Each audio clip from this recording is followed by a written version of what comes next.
Anjaneya, please Anjaneya ಅವರೇ ಸ್ವಲ್ಪ ಶಿಸ್ತು ಕಾಪಾಡಬೇಕು.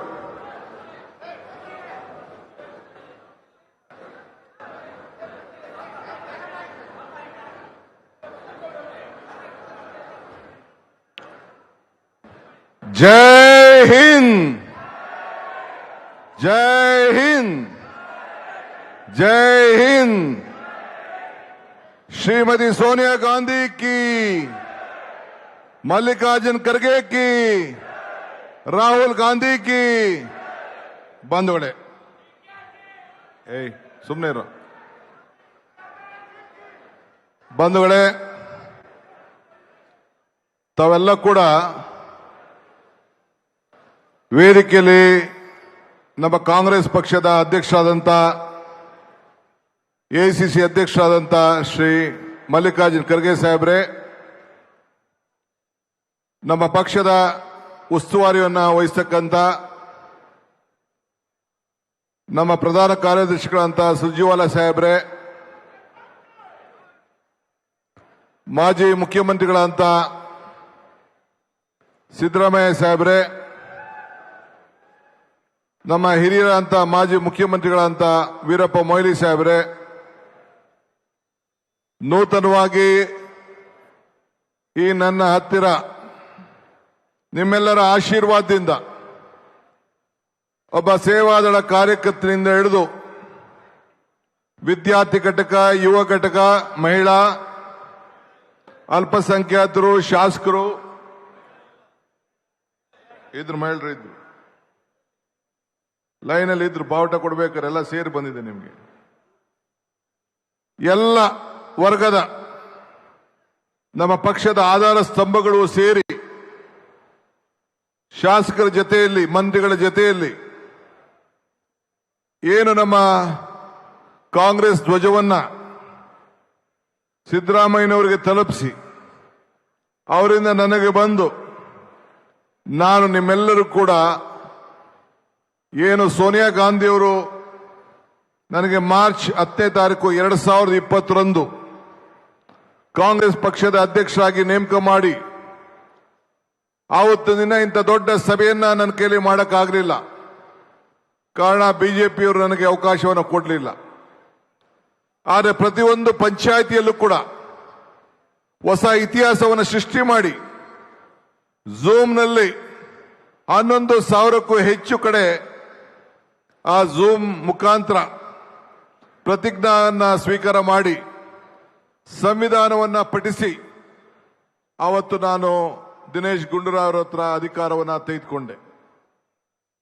ಆ ಸಾಕ್ಷಿ ಆದ ಮೇಲೆ ಇವತ್ತು ಮತ್ತೆ ನಾನು ಇಡೀ ರಾಜ್ಯವನ್ನ ನಿಮ್ಮೆಲ್ಲರ ವಿಶ್ವಾಸದಿಂದ, ನಿಮ್ಮೆಲ್ಲರ ಸಹಕಾರದಿಂದ ನಾನು ನಿರೀಕ್ಷೆ ಮಟ್ಟದಲ್ಲಿ ಸೇವೆ ಎಷ್ಟು ಮಟ್ಟಕ್ಕೆ ಮಾಡಿದೀನೋ ಅಂತೇಳಿ ನಿಮ್ಗೆಲ್ಲ ಅರಿವಿದೆ.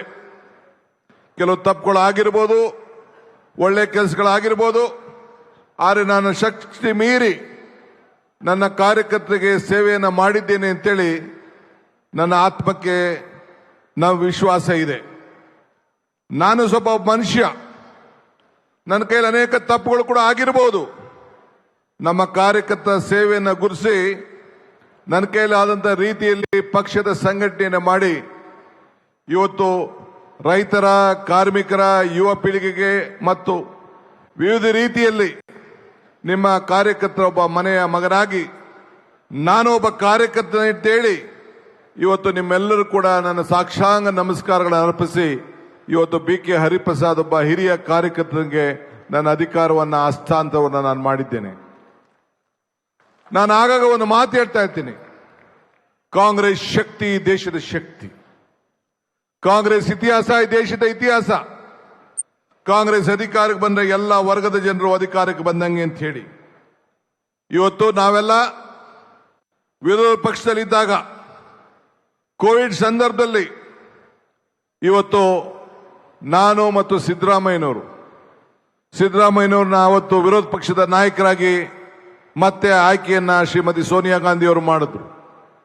ನಾವಿಬ್ರು ಸೇರಿ ಜೊತೆ ಸೇರಿ ನಿಮ್ಮೆಲ್ಲರನ್ನು ಕೂಡ ಒಟ್ಟಿಗೆ ತೆಗೆದುಕೊಂಡೋಗಿ ಈ ದೇಶದ ಐಕ್ಯತೆ, ಈ ದೇಶದ ಸಮಗ್ರತೆ, ಈ ದೇಶದ ಶಾಂತಿ ಮತ್ತು ನಮ್ಮ ಸಂವಿಧಾನವನ್ನ ರಕ್ಷಣೆ ಮಾಡಬೇಕು ಅಂತ ಹೇಳಿ ಸಂಕಲ್ಪವನ್ನು ಮಾಡಿ ಅವತ್ತು ಮಲ್ಲಿಕಾರ್ಜುನ್ ಖರ್ಗೆ ಸಾಹೇಬರು ವಿರೋಧ ಪಕ್ಷದ ನಾಯಕರಾಗಿ ಅವತ್ತು ಕೂಡ ಆ ಒಂದು ಅದ್ಭುತವಾದಂತಹ ಕಾರ್ಯಕ್ರಮಕ್ಕೆ ಸಾಕ್ಷಿಯಾಗಿದ್ದು. ಶ್ರೀ ವೇಣುಗೋಪಾಲ್ ಅವರು ನಮ್ಮ ಪಕ್ಷದ ಪ್ರಧಾನ ಕಾರ್ಯದರ್ಶಿಯಾಗಿ ಅವತ್ತು ಕೂಡ ಸಾಕ್ಷಿಯಾಗಿದ್ದರು. ಫೋನ್ನಲ್ಲಿ ಶ್ರೀಮತಿ ಸೋನಿಯಾ ಗಾಂಧಿ ಅವರು, ರಾಹುಲ್ ಗಾಂಧಿ ಅವರು ಮತ್ತು ಪ್ರಿಯಾಂಕಾ ಗಾಂಧಿ ಅವರು ಕೂಡ ನನಗೆ ಸಂದೇಶವನ್ನು ಕೊಟ್ಟು ಆಶೀರ್ವಾದವನ್ನು ಮಾಡಿದ್ದನ್ನ ನಾವು ಮರೆಯಲಿಕ್ಕೆ ಸಾಧ್ಯ ಇಲ್ಲ. ಅಂತ ಶುಭ ಗಳಿಗೆಯಲ್ಲಿ ಆ ಪ್ರತಿಜ್ಞೆಯನ್ನು ಸ್ವೀಕಾರ ಮಾಡಿ ಅವತ್ತು ಅಧಿಕಾರವನ್ನ ನಿಮ್ಮೆಲ್ಲರ ಸಮ್ಮುಖದಲ್ಲಿ ಪಡೆದೆ. ಕೋವಿಡ್ ಸಂದರ್ಭ ನಾವ್ಯಾರೂ ಮನೆಯಿಂದ ಹೊರಗಡೆ ಹೋಗ್ಲಿಕ್ಕೆ ಆಗಲಿಲ್ಲ. ನನ್ನ ವರ್ಕಿಂಗ್ ಪ್ರೆಸಿಡೆಂಟ್ಸು, ಅವತ್ತಿದ್ದಂಥ ಎಲ್ಲ ನಾಯಕರುಗಳು ಎಲ್ಲರೂ ಕೂಡ ಕೈ ಜೋಡಿಸಿ ಆ ಕೊರೋನಾದಲ್ಲಿ ಸುಮಾರು ಎಲ್ಲ ಶಾಸಕರನ್ನ, ಅವತ್ತಿದ್ದಂಥ ಶಾಸಕರನ್ನ, ಮಾಜಿ ಶಾಸಕರನ್ನ, ನಮ್ಮ ಎಲ್ಲ ಘಟಕದ ಮುಖ್ಯಾಧ್ಯಕ್ಷರನ್ನೆಲ್ಲ ತೆಗೆದುಕೊಂಡು ಇವತ್ತು ನಾವು ಅನೇಕ ಸಮಸ್ಯೆಗಳನ್ನ ಎದುರಿಸ್ತು. ಸಾವಿರಾರು ಜನಕ್ಕೆ, ಲಕ್ಷಾಂತರ ಜನಕ್ಕೆ ಫುಡ್ ಕಿಟ್ ಕೊಟ್ಟು ಬೆಲೆ ಕುಸಿಗೆ ಆಯ್ತಿತ್ತು. ದ್ರಾಕ್ಷಿ ಬೆಲೆ ಬೇವರ 5 ರೂಪಾಯಿ ಆಗ್ತಿತ್ತು. ಅವತ್ತೆಲ್ಲ ಕೂಡ ಇಡೀ ನಮ್ಮ ರೈತ ಕುಟುಂಬಗಳಿಗೆ ಭೇಟಿ ಕೊಟ್ಟು ಆತ್ಮಧೈರ್ಯವನ್ನು ತುಂಬಿ ಅವತ್ತು ಕೂಡ ಬೆಲೆ ಏರಿಕೆಯನ್ನ ನಿಯಂತ್ರಣ ಮಾಡಬೇಕು, ಇವತ್ತು ಆ ಒಂದು ರೈತರಿಗೆ ಸಂಕಟಕ್ಕೆ ಪಾಲಾಗಬೇಕು ಅಂತೇಳಿ ಕೋಟ್ಯಾಂತರ ರೂಪಾಯಿ ಹಣವನ್ನು ನಮ್ಮ ಕಾಂಗ್ರೆಸ್ ಕಾರ್ಯಕರ್ತರು ಖರ್ಚು ಮಾಡಿ ಇವತ್ತು ಎಲ್ಲರೂ ಕೂಡ ಉಚಿತವಾಗಿ ಫುಡ್ ಕಿಟ್ ಅಲ್ಲದೆ ನಮ್ಮ ತರಕಾರಿಗಳನ್ನು ಕೂಡ ಒದಗಿಸಿಕೊಟ್ಟದ್ದು ತಾವೆಲ್ಲ ಸಾಕ್ಷಿಯಾಗಿ ನಾವು ನೋಡಿದ್ರಿ. ಅನೇಕರು ಇವತ್ತು ಖರ್ಗೆ ಸಾಹೇಬರು ಮನೆಗೆ ಯಾದಗಿರಿ ಅವರು ಹುಡಿಕೊಂಡು ಹೋಗ್ತಾ ಇದ್ರು. ನಾನು ಮನೇಲಿದ್ದೆ. ಯಾರು ಬಸ್ಗೆ ಹೋಗ್ಬೇಕಾಯ್ತು. ಬಿಜೆಪಿ ಸರ್ಕಾರ 700 ರೂಪಾಯಿ ಯಾದಗಿರಿಗೆ ಇದ್ದಂತ ಬಸ್ ಚಾರ್ಜ್ ಅನ್ನ 3200 ರೂಪಾಯಿ ಕೊಡಬೇಕು, 3 ಕೊಡಬೇಕು ಅಂತೇಳಿ ಹೋಗಿ ಹೇಳ್ತಿದ್ರು. ಅವ್ರು ಬಂದು ನನ್ನನ್ನು ಭೇಟಿ ಮಾಡಿದ್ರು. ಅವತ್ತೊಬ್ಬ ನನ್ನ ಮಿತ್ರ ತಿಮ್ಮಯ್ಯ ನನ್ನ ಜೊತೆಲಿ ಕೂತಿದ್ದ. ನಾವೆಲ್ಲ ಸೇರಿ ಮಾತಾಡಿಕೊಂಡು ತಕ್ಷಣ ಸಿದ್ದರಾಮಯ್ಯನವ್ರ ಮಾತಾಡಿದೆ. ಇನ್ನ ನನ್ನ ಅಧಿಕಾರದ ಹಸ್ತಾಂತರ ನನಗೆ ಅಫಿಷಿಯಲ್ ಆಗಿ ಆಗಿರಲಿಲ್ಲ.